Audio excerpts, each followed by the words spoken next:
Checkpoint, obviously the original pioneer in the, the enterprise firewall, right? Way back 25 years ago. Yeah, 30.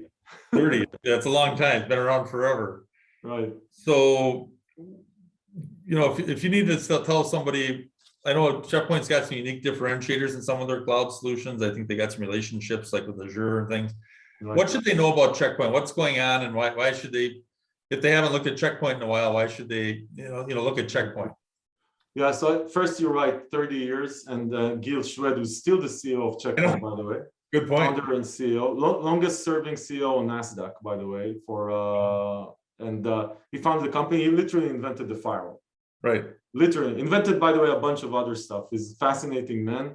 He invented product-led growth. He invented a lot of stuff that didn't exist 30 years ago, weren't even an acronym. But since then, obviously, the market has changed dramatically from a security landscape perspective. I think there's two things people need to remember about Checkpoint, which is, I was surprised, again, like I came through an acquisition, right? So I'm a startup person. I've never, Checkpoint was not where I grew up. And I remember when I asked the leadership, what makes Checkpoint unique? I asked that, right? Yeah, okay. And literally, Dorit at the time, she's the head of, she's the SVP for product. She said, we're all about prevention. And at the time, it looked to me, to be honest, it looked to me like a buzzword. I said, well, okay, what does that mean? And then when I joined Checkpoint, I started working, I saw how embedded it is into the DNA of the company to really focus on preventing bad things from happening. And actually, by the way, we talked about the Log4j thing. That's a very good example on that DNA of not just doing things because it's easy, not just doing things because they're cool, not just doing things because you can make them fast. It's really investing in kick-ass technology, taking the time to make sure that where Checkpoint puts stuff out, it's going to be preventative. It's going to save you a lot of trouble when actually, this is the non-PG-13 moment when the shit hits the fan, really, right? And so that's number one. Now, I think the other thing is we've really, as a company, you have to go through these evolutions in time. So cloud changes a lot of stuff.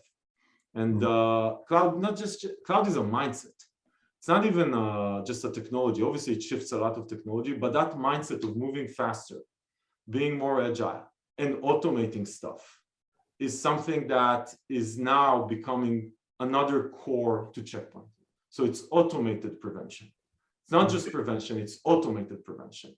And that is a very big, so I think for people who are looking into solving these big problems at large scale, you really want to join forces with someone, with a vendor that puts prevention as a first class citizen, because you actually want to stop. You don't have time to detect and react. Just there's no time. That's it. It's toast. It's all. And then the second thing, because you don't have time, you want to automate, like we mentioned, the presence and the actual policies. And that's two core things to Checkpoint. So a lot of the innovation, by the way, we won't have time to go over this today, but if people want to hear more, they can definitely reach out to you guys. There's a lot of our effort and what we're bringing out is about automating prevention. We've always been about prevention. Now it's about automating prevention, whether it's on-prem or in the cloud. So these are the two things that make Checkpoint different, and we're continuously investing into them. Sure. And like you said, the devil's in the details, right? Because that automation may be 3 or 4 or 5 different things that have to correlate to figure out if it is something. And that's and Checkpoint, again, another thing, by the way, to that point is always been around one platform across everything. So even if with my company or what we've done in the cloud, there's one cloud platform. So we make acquisitions, we take the time to really integrate them into the platform, because you want to have a single tool to go across everything, because really it's impossible to automate 10,000 different tools. It's just impossible. Yep. So, and that's been true also outside the cloud. But yeah, these are the key elements. So listen, I think for security people out there today, this is such a tough environment. Really, it's really a tough environment. They need all the help they can get from people who understand the space, people who can help them get there, and people that can help them automate. There's just the amount of moving parts is just insane right now. This is I think the toughest that security has ever been, even though there's so much investment in it. It's just you're outnumbered. You're really outnumbered. Like, and you're not outnumbered by the attackers.